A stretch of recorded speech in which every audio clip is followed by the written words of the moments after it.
स्वागत करतो। जसं की आपल्या सगळ्यांना माहिती आहे की आपण पत्रकार आहोत सगळ्यांनी, आपण वर्षभर काही ना काही बातम्यांसाठी कार्यक्रमांसाठी मरमर करत असतो। ते राजकारणी लोक असो किंवा इतर सामाजिक लोक असो, गुन्हेगारी असो, काही असो, आपण दिवसभर बातमीदारी करत असतो। दरवर्षी प्रत्येक समाजाच्या धर्माच्या विविध शासकीय निमशासकीय कार्यालयांच्या स्पर्धा होत असतात। त्यात क्रिकेट स्पर्धा असो, इतर स्पर्धा असो, कुठल्या ना कुठल्या स्पर्धा होतात। त्यामागचा हेतू एकच असतो की त्यांना एक विरंगुळा मिळावा आणि त्यांचा एक आनंद त्यांना मिळावा, एक गेट टुगेदर सारखा कार्यक्रम व्हावा। परंतु पत्रकारांची एकही स्पर्धा कोणीही कुठेच घेतली जात नाही।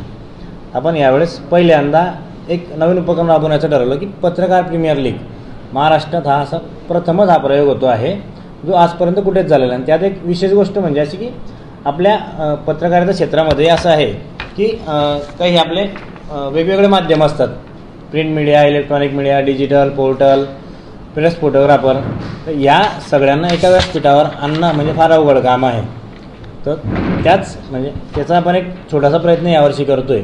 आपण प्रत्येक तालुक्यातून एक टीम मागवलेली आहे आणि असे 14 तालुक्यांचे 14 संघ ते असणार आहेत, प्लस जळगाव शहरातले 6 संघ आणि 4 विशेष संघ आपण ठेवलेले आहेत। त्यामध्ये एक पोलीस प्रशासन, एक जिल्हा कार्यालय, एक जिल्हा परिषद आणि एक 11 आमदारांचा एक संघ आपल्यामध्ये असणार आहे। हे अशा 24 टीम असणार आहे। दिनांक 10, 11, 12 फेब्रुवारी 3 दिवस छत्रपती शिवाजी महाराज शिवतीर्थ मैदान या ठिकाणी त्या स्पर्धा होणार आहेत। डे नाईट सामने असणार आहे आणि प्रत्येक सामना 8 षटकांचा राहणार आहे। आणि त्यात आपण जो खन्नाट जो फिमेक्स बॉल असतो त्या बॉलवर आपण तो टेनिस बॉलवरती मॅचेस खेळल्या जाणार आहेत। आपण याचा एक प्रथम टप्पा म्हणून तालुका लेवलचे पत्रकारांची नावं मागवलेत की जे खेळण्यास इच्छुक आहेत। त्यात सर्व मीडिया इन्क्लुडिंग आहेत। तर त्या नावांपैकी आपण 13 लोकांची नावं ईश्वर चिठ्ठीने निवडणार आहोत की त्या 13 लोकांचा संघामध्ये समावेश आहे। बाकीचे खेळाडू जे असतील ते ॲडिशनल असतील, म्हणजे एक बघण्यासाठी किंवा त्या ठिकाणी येतील। आणि या कार्यक्रमासाठी आपण जवळपास 1,00,000-1.5 लाख रुपयाचे बक्षीस आपण ठेवलेले आहेत। त्यात ट्रॉफी आहेत, काही सर्टिफिकेट आहेत आणि आपला अजून प्रयत्न सुरू की आणखी काय देता येईल पत्रकारांना, असं आपलं एक नियोजन असणार आहे। तर आमची अशी अपेक्षा आहे की आपण सगळ्यांनी त्या ठिकाणी यावं आणि आम्हाला सहकार्य करावं। आपले काही प्रश्न असतील तर आपण तुम्ही विचारू शकतात।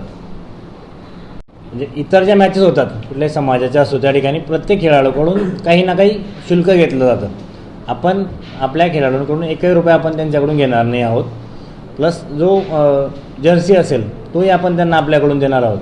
कारण कसं आहे, शहरी भागात काम करणाऱ्या पत्रकारांना पगार असतो, परंतु ग्रामीण भागात काम करणारे पत्रकार हे कमिशन बेसिसवर काम करतात। बऱ्याचशा लोकांचा हा अतिरिक्त व्यवसाय असतो, पत्रकारिता म्हटलं एक छंद म्हणून करतात आणि त्या लोकांकडून पैसे घेणं हे आपल्याला शोभनीय नाही आहे। आणि त्यांचा एक जीव आहे, बिचारांना एन्जॉयमेंट करायला मिळावं असं वाटतं। फार 8-10 वर्षापूर्वी मॅचेस व्हायच्या आपल्याकडे, एका संस्थेकडून आयोजित केल्या जायच्या, पण आता त्या नाही आहेत। मग म्हणून आपण हा एक नवीन पायंडा सुरू केलेला आहे आणि पहिलंच पर्व आहे। जर हे चांगल्या प्रमाणात यशस्वी झालं तर पुढच्या वर्षी आपण यापेक्षाही आणखी चांगलं करण्याचा प्रयत्न आपला असेल।